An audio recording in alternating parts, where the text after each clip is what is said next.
questions. Questions orales. The honourable member for Thornhill.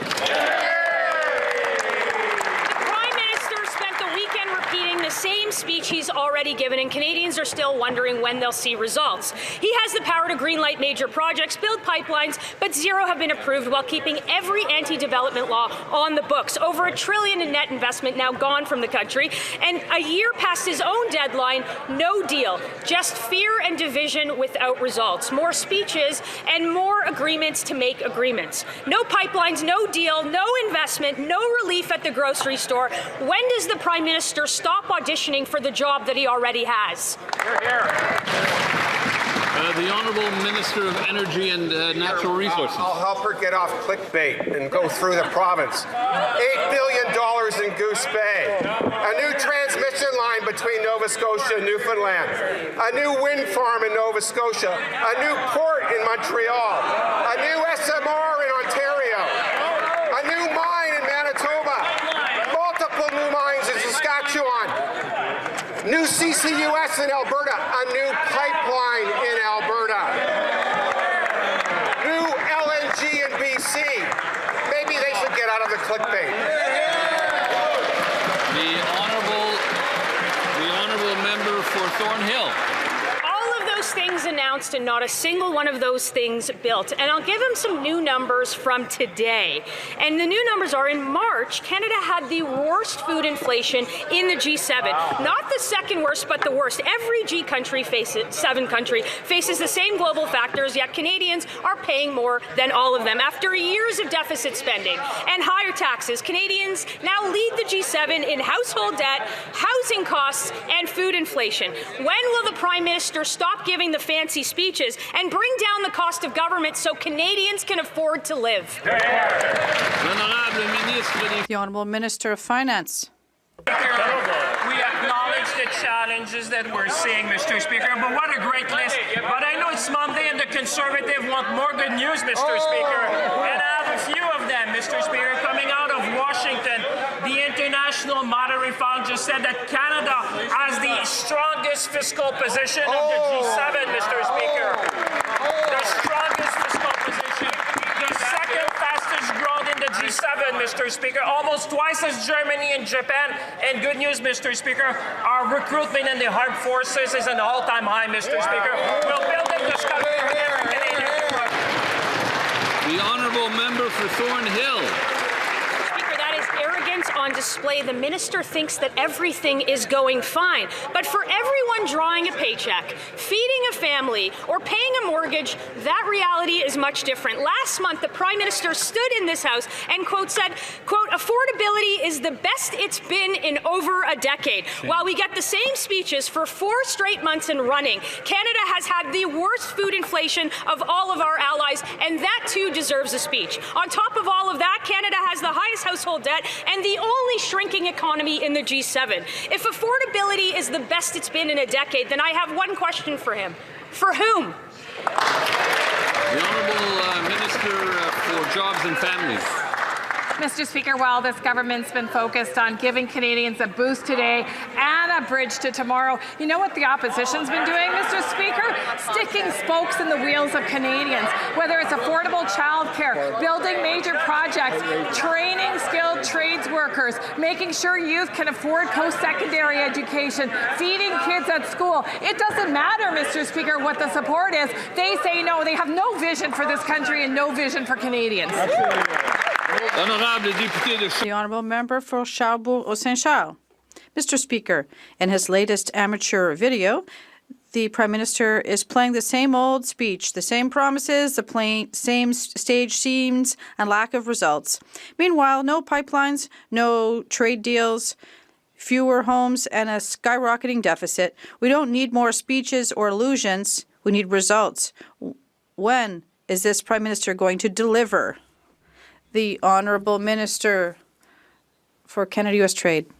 Mr. Speaker, this is exactly what our government is doing. We're delivering economic benefits for Canadians in all regions of our country. I'd like to thank my colleague for his support for Bill C-5 to once again build big projects in Canada. In his province, for example, the best example example is Nouveau Monde des Graphites. An important mine is being planned. There's an announcement for the start of construction at the Port of Montreal. Another piece of good news, and there's other coming. The honourable member for Charlebourg-Saint-Charles. Mr. Speaker, the real truth is that for everyday Canadians, or for those who are listening to us, is that we still have the worst food inflation in the G7. But the Prime Minister prefers to blame global factors rather than taking responsible for this. And the Liberals are trying to distract attention from reality. Can the Prime Minister give us specific facts to bring down food costs? The Honourable Minister of Finance. Mr. Speaker, I'd like to thank my colleague for his question. It's good that we're talking about people, but when he talked about the IMF, he forgot to mention, for people who are listening, is that this last week the IMF said that Canada has the strongest fiscal position in the G7. The IMF says that Canada has almost twice the growth than Germany and Japan. So, Mr. Speaker, we're recruiting in our Canadian Armed Forces at record levels. So we're working with Canadians, and we're going to build a strong Canada that we can all be proud of. The honourable member for Charlebourg-Saint-Charles. Mr. Speaker, in his video, the Prime Minister says hope is not a plan, but his plan right now is to give up 74% of our exports to the U.S. in exchange for 4% with the Chinese Communist regime. And this is madness. He's also promised a deal with Donald Trump by July 21st, 2025, but there's still nothing solved, and even there's been other tariffs since added. The Prime Minister said he'd be judged on grocery prices, but yet now we're the worst country in the G7 on this. When will the Prime Minister finally deal with this situation? The Honourable Minister. Mr. Speaker, our colleague is wondering what we're doing to improve the situation. Well, that's exactly the work that the Prime Minister is doing since we've won our election.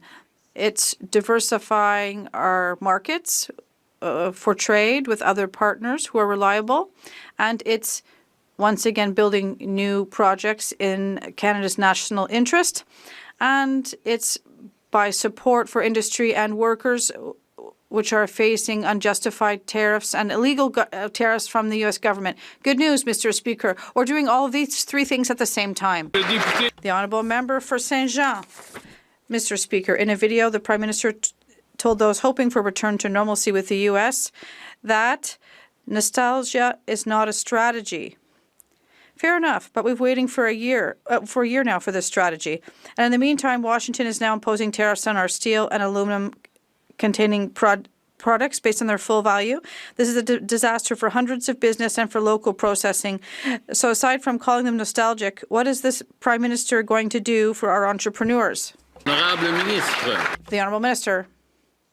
Mr. Speaker, with all due respect for my colleague, the Prime Minister said that nostalgia is not a strategy, and he's perfectly right. But good news, Mr. Speaker. We have noted changes with our relationship in the U.S., and that's exactly what I said a few moments ago. We are diversifying our markets with other reliable trade partners. We are building national projects, but we're also understanding the importance of working our steel, aluminum workers and their industries. And we're doing these two things at the same time. The honourable member for Saint-Jean. Mr. Speaker, but we still have to have the Prime Minister obtaining results. And we need to strengthen our ties with the U.S. and not discard them as a weakness. On the other hand, we talk about economic diversification, but we're not going to be able to redirect 80% of our revenues from the U.S. overnight. In the meantime, there are businesses in Quebec cutting shifts or closing down ever since the U.S. started calculating its tariffs based on the total value. So will this government help before it's too late? The Honourable Minister of Finance. Mr. Speaker, I'd like to thank our colleague for her question. Yes, we're doing both of these things. Like my colleague said, we do have a trade relationship with the U.S. Last week I was in Washington with the Secretary of Treasury, and we have an excellent rapport. At the same time, we are diversifying our exports differently because we need more stability and predictability, and we have to open up our exports to all countries worldwide. And recently, Mr. Speaker, we signed a series of agreements which makes Canada the only G7 country with a trade deal with all the G7 countries. We have an enviable position, and we're going to build a strong Canada together. The honourable member for Saint-Guy-Saint-Pégot. Mr. Speaker, as U.S. tariffs on steel and aluminum escalate, it's hard to get a clear picture of the negotiations. The PM doesn't have much regard for Parliament. He's rarely seen in interviews, and we've learned that he's also stingy with his consultations. On Friday, the Federation of Chambers of Commerce and the Quebec Manufacturers Association spoke out to lament that they're not being consulted as they were before. And even Jean Charest, the PM's advisor on the U.S.-Canada relations, laments that the process is too centralized. Why is this Prime Minister refusing any transparency? The Honourable Minister. Mr. Speaker, it'll come to no surprise that I don't agree with the premise of this question from my colleague. He talked about Jean Charest, someone who we admire a great deal. I spoke with him last week for roughly an hour and a half, and I had the opportunity to meet with him. Well, I will later this week. He also talked about the Federation of Chambers of Commerce and Quebec. Véronique Proulx was in Ottawa today, and I have had a very good discussion with her about the issues the colleague mentioned earlier today. So I'd like to thank her for her question. The honourable member for Calgary East. The only thing emptier than the Prime Minister's weekend of recycled speeches are Canadians' shelves, stomachs, and gas tanks. Today's data confirm Canadians have the highest food inflation in the G7 for the 4th straight month. The Liberals can't blame global factors.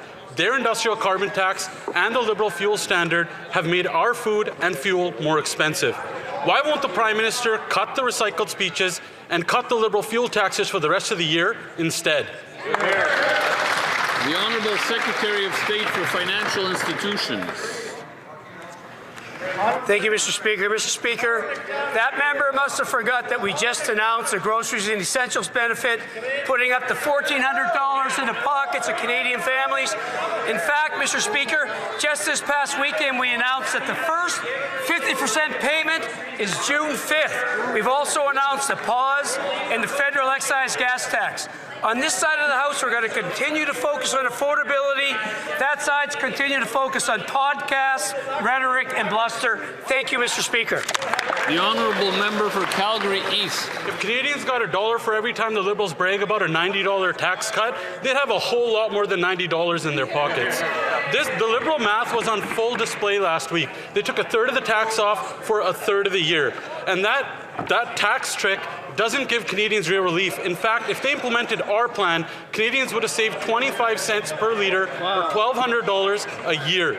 Instead of cutting a third of the tax for a third of the year, why not cut all the tax for all the year? The Honourable Government House Leader. Mr. Speaker, it is today the day where we implement the 10-cent per litre reduction on gasoline in Canada. Also 4 cents a litre on diesel, and Mr. Speaker, 4 cents a litre on jet fuel. These are important reductions. They go with the groceries and essentials benefit that we've already brought in to this House. This government is doing many things to help Canadians with affordability. And Mr. Speaker, it must be pointed out that these many things are being done despite the obstruction and the opposition of the Honourable Member for Alderman Norfolk. Mr. Speaker, many Canadian families, including the ones that I'm hearing from in Alderman Norfolk, are feeling this strain every time they fill up their vehicles and buy groceries.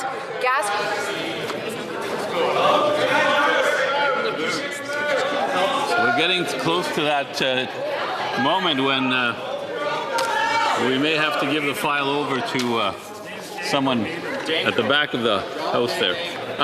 The Honourable Member may begin from the beginning. Mr. Speaker, many Canadian families, including those that I'm hearing from in Haldeman, Norfolk, are feeling the strain every time they fill up their cars and they buy groceries. Gas prices remain out of control, and food inflation is still the highest in the G7. For rural residents, there's no public transit alternative. They must drive to work, drive to school, and drive to the grocery store. When will this Prime Minister finally deliver real relief and end the federal taxes on gas for the rest of the year? The Honourable Secretary of State for Children and Youth.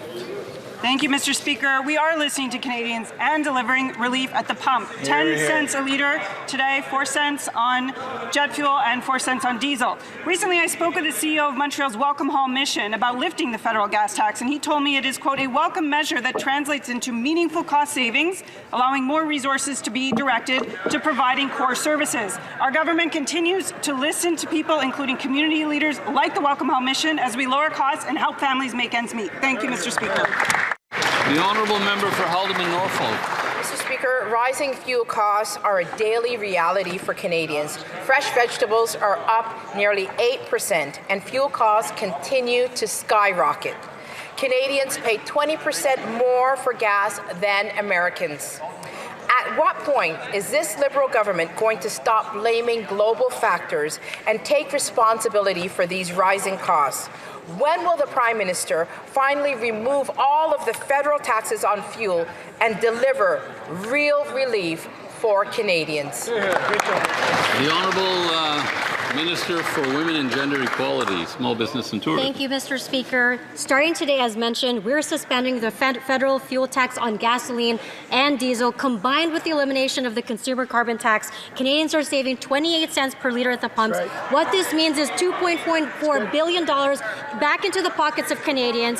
And in terms of the province of Ontario, Mr. Speaker, in Ontario alone, over 4 million people received the GST. That's $2.2 billion in direct support for families across the province. And we're going to continue doing everything we can to support Canadians during this time. Thank you.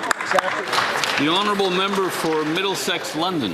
Mr. Speaker, the Liberals continue to blame global factors for skyrocketing gas and grocery prices while offering Canadians only a partial temporary tax cut. They've been playing with matches for years, printing money, hiking the carbon tax, hiking the fuel standards tax, and now they act surprised when the House is on fire. Canadians see through their excuses and repeated speeches offering more illusions. When will they stop the blame game, take responsibility, and give families real relief by removing all federal taxes on gas and diesel for the rest of the year? Hear, hear. The Honourable Secretary of State for Children and Youth. Thank you, Mr. Speaker. As I've mentioned, we are bringing relief to Canadians at the gas pump today, which represents 10 cents a litre now through Labour Day. We have been there for Canadians from the moment this new government took office. A tax cut for 22 million Canadians. We're delivering a groceries and essentials rebate, which is a meaningful boost to over 12 million Canadians that will put more money in their pocket. This is on top of dental care, which is reaching 5 million Canadians, national school food, child care. We are there for Canadians and helping them with this affordability. Thank you. The Honourable Member for Middlesex, London. Mr. Speaker, the Prime Minister warned Canadians of making hard sacrifices, and now he's refusing to show up at the bargaining table with our largest trading partner. Liberal taxes make Canadians pay 20% more for gas. His fear-mongering is making relations worse, hurting our economy, and he's deliberately pitting Canadians against the United States, all while the Liberals cozy up to the CCP. We could be expanding our resource industry and building our nation as a global leader. Instead, we get state-sponsored propaganda to cover up all the Liberal failures. So when will the Prime Minister stop making excuses and take responsibility? The Honourable Secretary of State for Sport. Thank you very much, Mr. Speaker. The Conservatives are saying that on this side of the House, we are blaming global factors. We're not. We're acknowledging global factors, and we are putting forth measures to address global factors, Mr. Speaker. The Conservatives want to completely ignore the fact that we live in a globally connected society and that price factors are influenced by global affairs like a war in the Middle East, Mr. Speaker. Gas prices are too high, so the Prime Minister announced that we are addressing that. We are also lowering their income tax, Mr. Speaker. We put forward other affordability measures like dental care and child care, things the Conservatives voted against. The Honourable Member for Yellowhead. Mr. Speaker, when gas and diesel prices rise, they drive up the cost of everything. Farmers, truckers, and grocery stores all feel it, while families pay for it. No wonder Canada's food inflation is the highest in G7 for the 4th month in a row. Conservatives called upon the Liberals to remove all gas taxes, but the Prime Minister plays politics, cutting a third of the tax for a third of the year. When will the Liberals remove the remaining gas taxes for the rest of the year and deliver real relief to our struggling Canadians? The Honourable Minister of Emergency Management and Community Resilience. Thank you, Mr. Speaker. Albertans are happy to hear that we're investing in them and that we're addressing affordability challenges in tangible ways. They know that by making a reduction in fuel costs from now till Labor Day, we'll save them money and it'll make it easier to travel to and from work and throughout our beautiful province. Albertans are looking for our government to provide solutions, and we're delivering. The Honourable Member for Rivière-du-Nord. Mr. Speaker, the Minister of Justice sent a text message to the Premier of Quebec apologizing for his remarks, suggesting that he wanted to regulate the use of the notwithstanding clause. Yet, that's exactly what he's doing with his challenge to Bill 21 before the Supreme Court. His brief and his oral arguments are clear. Ottawa wants to limit the use of the notwithstanding clause by restricting its preemptive use. So now that the Prime Minister has apologized, does he formally commit to never accepting the use of the notwithstanding clause be restricted, even preemptively? The Honourable Minister of Justice. Mr. Speaker, I have a great deal of respect for my friend, but I need to clarify. The federal government does not have the authority to change the power of provinces and the Constitution. We are going to protect the Constitution and respect provincial jurisdiction at the same time. My comments were in a context of the bill, which only concerns the federal government's power. That's all. The Honourable Member for Rivière-du-Nord. Mr. Speaker, he may not have the power, but we know what the federal government's position is on the notwithstanding clause. And there's no misunderstanding. The government has spent at least $2 million fighting it at the Supreme Court for something it has no power over. Well, still, it wants to restrict Quebec's ability to preemptively use the notwithstanding clause.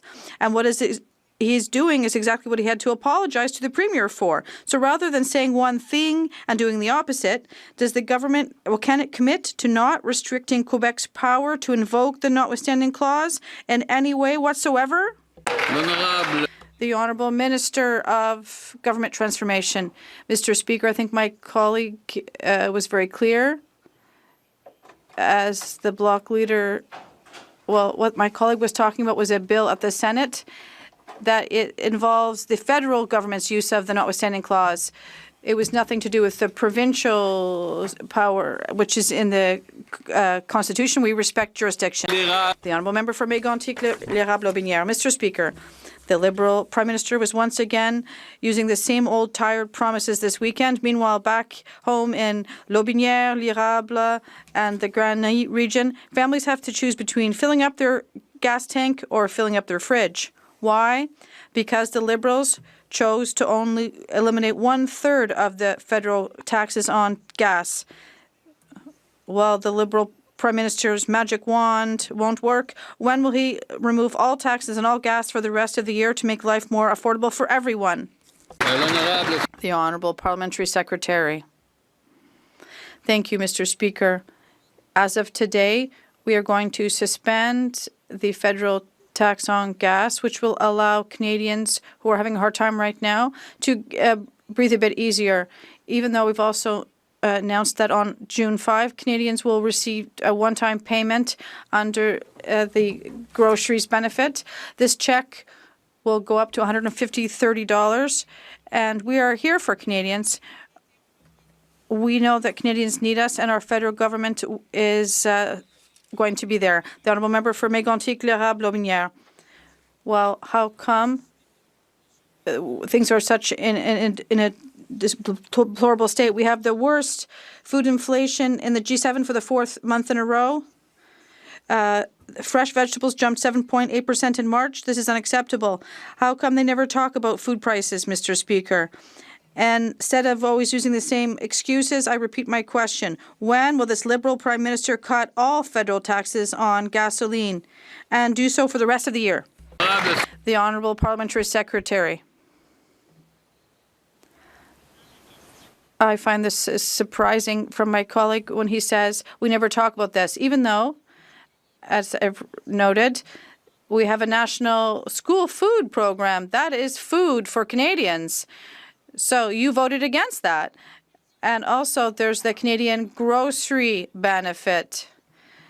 Well, that is allowed Canadians to afford groceries which are more expensive. So we are committed on this file. And we've also committed on gas. So half of these measures that are improving Canadians' purchasing power, well, they're voting against it. The Honourable Member for Portneuf-Jacques-Cartier, Mr. Speaker.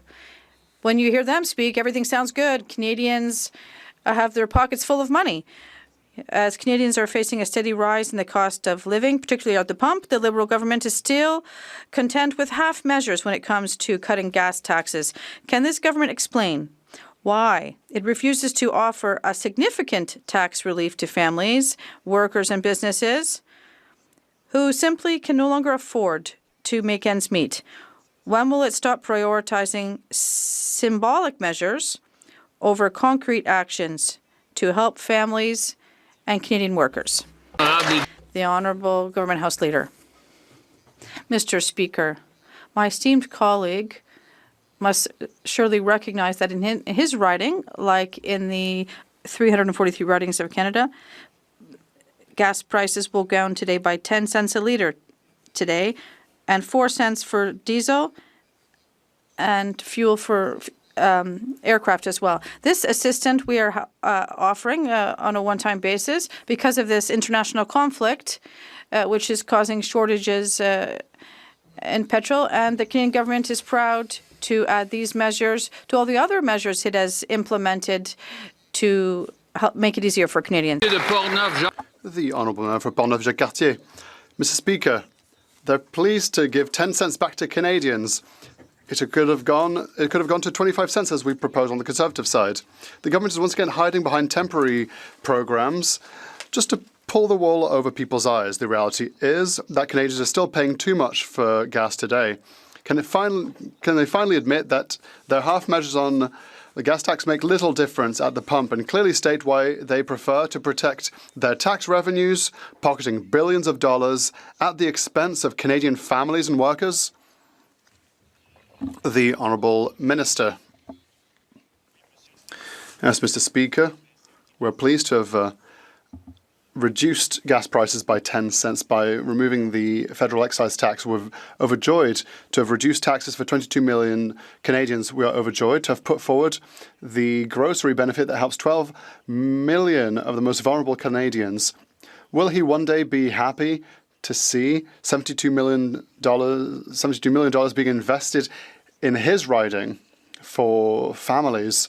Will he ever be happy that thousands of his constituents are finally getting dental care? The Honourable Member for Chicoutimi-Le-Fjord. Mr. Speaker, the Prime Minister spent the weekend repeating the same speech over and over again and the same promises over and over again. The issue is that Liberal taxes still mean Canadians pay 20% more for gas than Americans. When gas costs more, Mr. Speaker, everything costs more. Food inflation in Canada remains out of control, the worst in G7. Why won't the Liberals listen to us and scrap all taxes on gas for the rest of the year?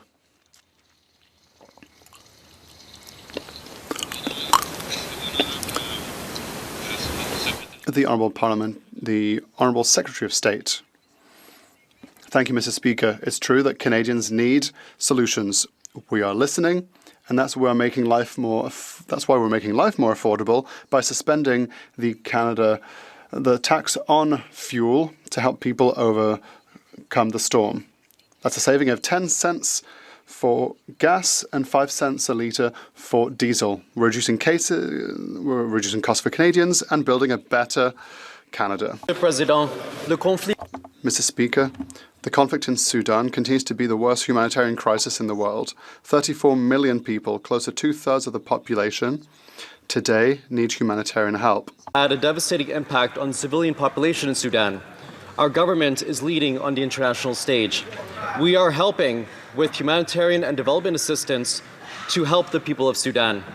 Can the Secretary of State for International Development tell us how Canada is supporting the most vulnerable, the most affected by this devastating conflict? Honourable Secretary of State for International Development. Canada's support for the people of Sudan has been unwavering since the beginning of the conflict. Last week, our government announced more than $120 million in new assistance to support the people of Sudan and others across the region. This is about getting life-saving support to those who need it most and underscores Canada's commitment to addressing one of the world's worst humanitarian crises. Mr. Speaker, the people of Sudan deserve protection, dignity, and a path back to stability. Canada will continue to press for the conditions that make that possible. The Honourable Member for Dufferin-Caledon. A year ago, this Liberal Prime Minister said he was the one to get a deal from Donald Trump. Fast forward to this year, we've seen tens of thousands of job losses in the auto sector, the softwood lumber sector, the steel and aluminum sector, and now we have new tariffs on our manufacturers that are punishing our tool and die makers. What's this Liberal Prime Minister's response? Trade with America is a weakness. Let me explain something to these Liberals. There are 2.6 million Canadian jobs tied to trade with America. Other than I give up and trade with America is a weakness, what does this Liberal Prime Minister have to say to the Canadian families whose jobs rely on trade with America? The Honourable Parliamentary Secretary to the Minister of Industry.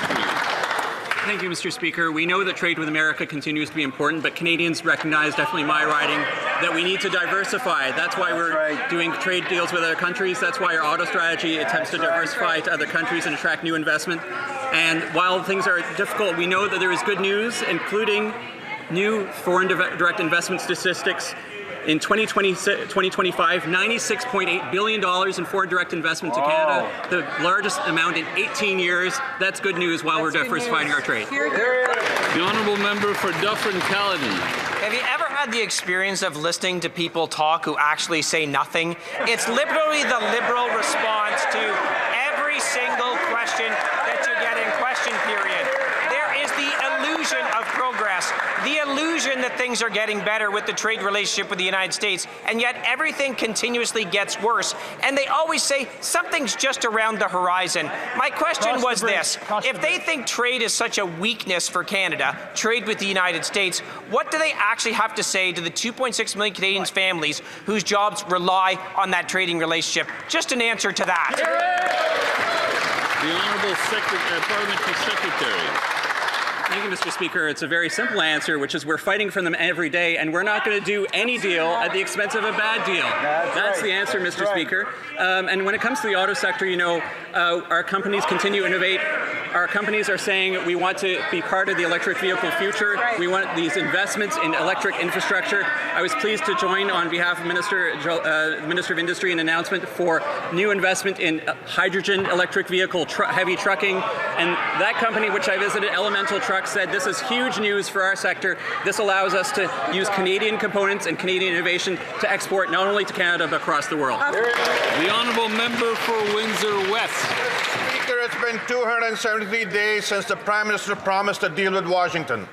Instead, we are seeing more tariffs now being applied to the full value of Canadian exports. That means businesses and workers in Windsor are being tariffed on their labor, their investment, and the products they build right here at home.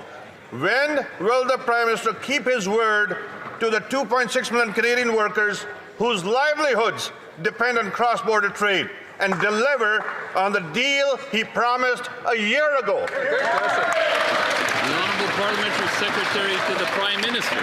Mr. Speaker, the Prime Minister, along with the Minister for Canada-US Relations, continue to have dialogue with the U.S. administration. We'll continue to be there to support Canadian workers that are being impacted by unjustified and illegal tariffs. And we're having a conversation about the best pathway forward. Now, if that honourable member would suggest that we should have just thrown the cards on the table, got a bad deal, we don't agree. We were going to stand up for Canadian workers. We're going to stand up for workers in Windsor. By the way, I hope he's highlighting the fact immediate expensing for greenhousing. That is important in the Windsor-Leamington area. I hope that has made his householder, because I can almost promise he's not sharing the good news that this government's actually fighting for workers every single day, Mr. Speaker. The The honourable member for Chatham-Kent-Leamington. Mr. Speaker, manufacturers like mold makers, steel fabricators, aluminum extruders are at risk because this Prime Minister failed them. He promised a U.S. trade deal last July, but a year later, the tariffs have more than doubled. Auto machinery, parts, manufacturing materials, steel, aluminum, tariffs way up. These Canadian companies and jobs are at risk, while lower-cost countries, non-market economies are moving in to fill in the gap. When will the Prime Minister who is avoiding his responsibility, finally secure the American trade deal that he promised last July? The Honourable Parliamentary Secretary to the Prime Minister. Mr. Speaker, we know the importance of the U.S. market and the importance of that in continued engagement. This member is from Leamington, and I'm wondering if he's told his constituents about what was in Budget 2025 when the Minister of Finance provided immediate expensing for greenhouse infrastructure in this country. We see that Leamington area as an asset for greenhouses. I haven't heard him standing up talking about how important that is. But you know what, Mr. Speaker, as much as I respect that honourable member, the Conservatives had nothing for farmers in this country, nothing in their platform, especially nothing for farmers in southwestern Ontario, Mr. Speaker. The honourable member for Windsor-Tecumseh Lakeshore. Mr. Speaker, last year the Prime Minister promised to end tariffs and fix our trade with the U.S., but he failed. This year on April 6, Section 232 tariffs increased dramatically and are putting up to 2.6 million Canadian jobs at risk. He calls our trade relationship a weakness, but the real weakness is his failure to make a deal. That's right. With millions of Canadian families at risk, when will the Prime Minister deliver results instead of more speeches, illusions, and excuses? Here, here. The Honourable Parliamentary Secretary. Thank you, Speaker. The Prime Minister and this government will continue to work hard to get the best deal with the United States for Canadians. Our criteria is simple. The deal has to be one of the best deals. But, Speaker, the Canadians also realize that if our country only relies on one country for its trade, that could turn into a weakness. That's why it's imperative that we work hard to diversify our trade, to do trades and create more markets from around the world. And that's why, Speaker, we're working with India and China and Southeast Asian countries and in Latin America to ensure that Canadian businesses have more opportunities to create good jobs right here in Canada. The honourable member for Parry Sound Muskoka. Mr. Speaker, Canadians are being asked to believe that short-term measures will fix a long-term housing crisis. Meanwhile, Statistics Canada is showing that residential permits are down nearly 5% year over year, and in the GTA, new home sales are at a 35-year low. The Liberals are pointing to temporary measures like a one-year tax break and vague promises to costs being reduced by up to 50%.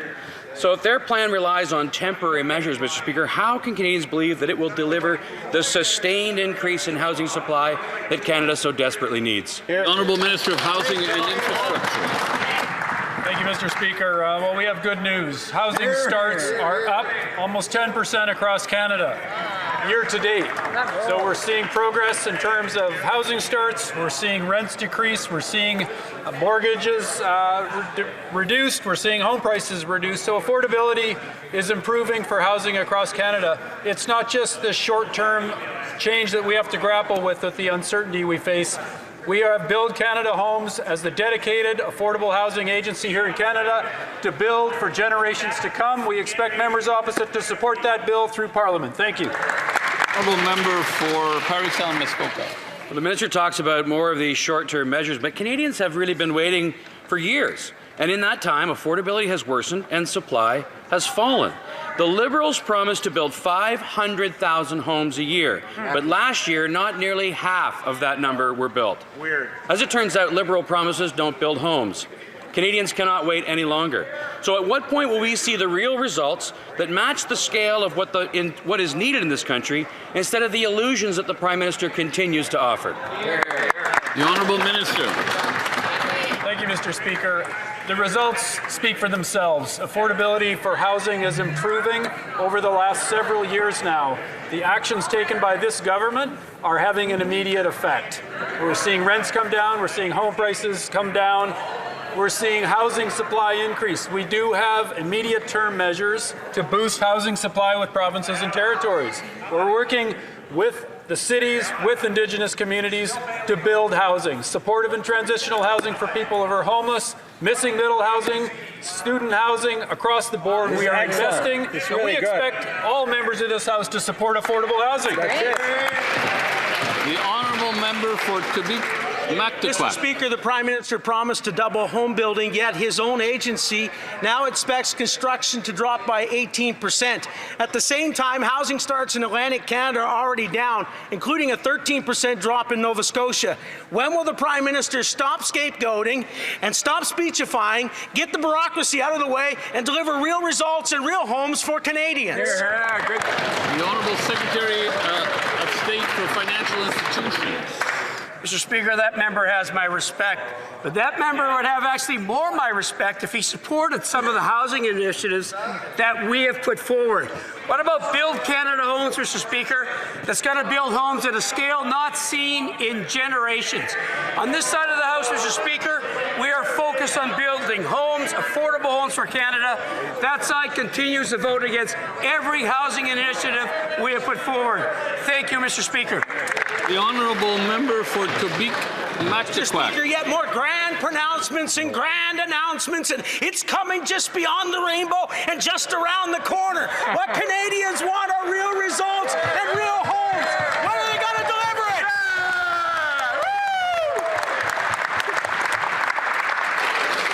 The Honourable Secretary of State. A lot of passion and fire and brimstone on that side of the House. I love it.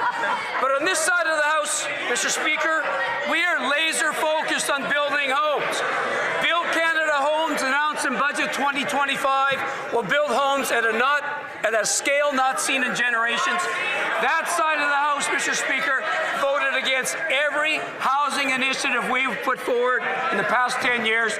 Time for that side of the House to stop the podcasts, stop the tours, stop the obstruction, stop the rhetoric, get on board. Let's build homes.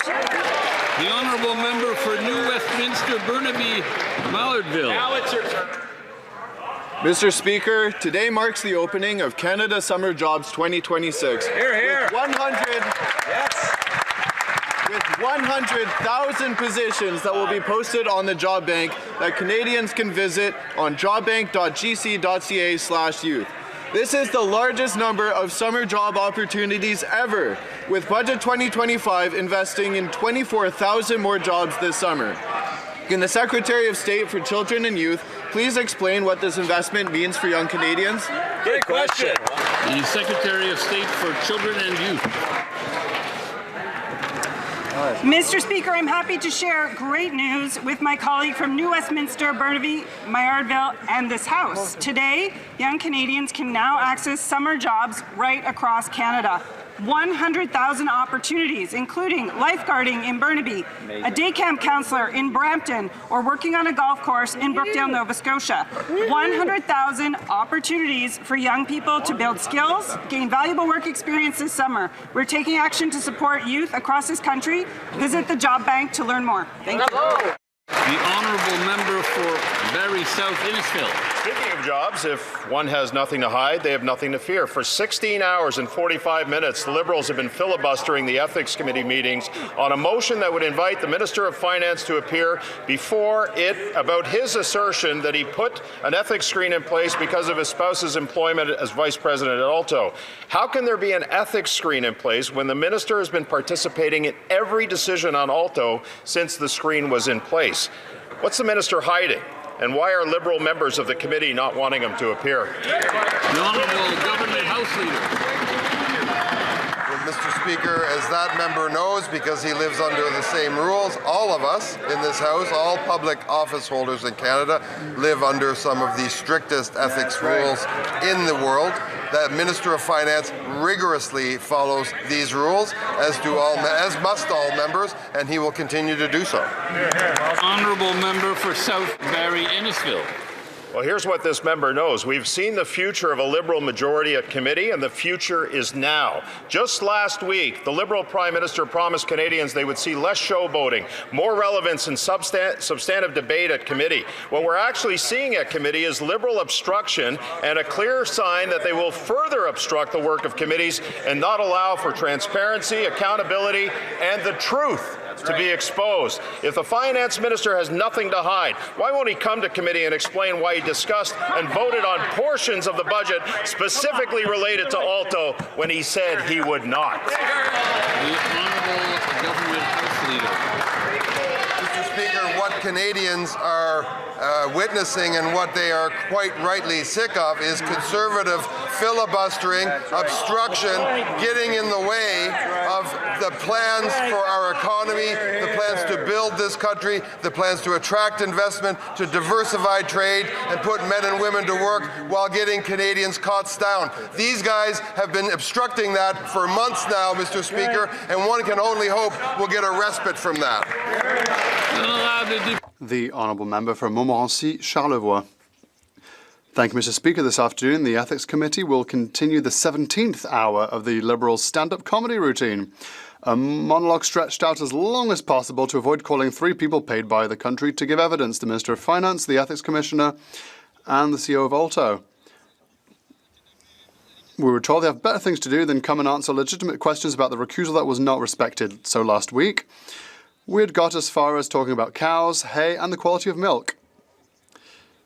Could the Prime Minister perhaps tell his actors that the charade has gone on long enough and that he gives a go-ahead for the Minister to come and testify? The Honourable Leader of the Government in the House. Mr. Speaker, the member knows full well, because he is subject to the same rules.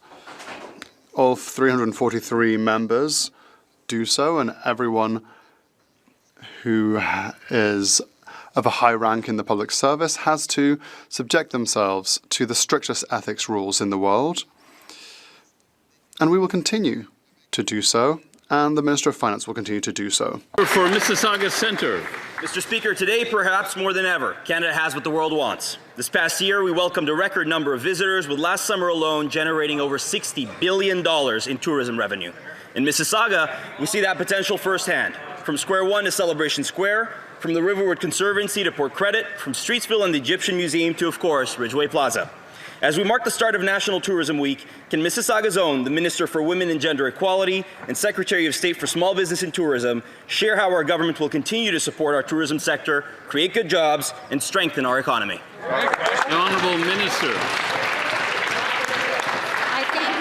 Colleague for his support of our tourism industry that has hit a record $60 billion last summer thanks to the help of the Canada Strong Pass. Last week I announced $15 million through the International Convention Attraction Fund to bring international events here to Canadian cities. To date, ICAF has secured 116 events with over 324,000 attendees and generated $803 million of economic impact, Mr. Speaker. We're supporting local businesses, we're creating good jobs, and strengthening our tourism industry. Mr. Speaker, happy Tourism Week. Nice. The Honourable Member for Red Deer.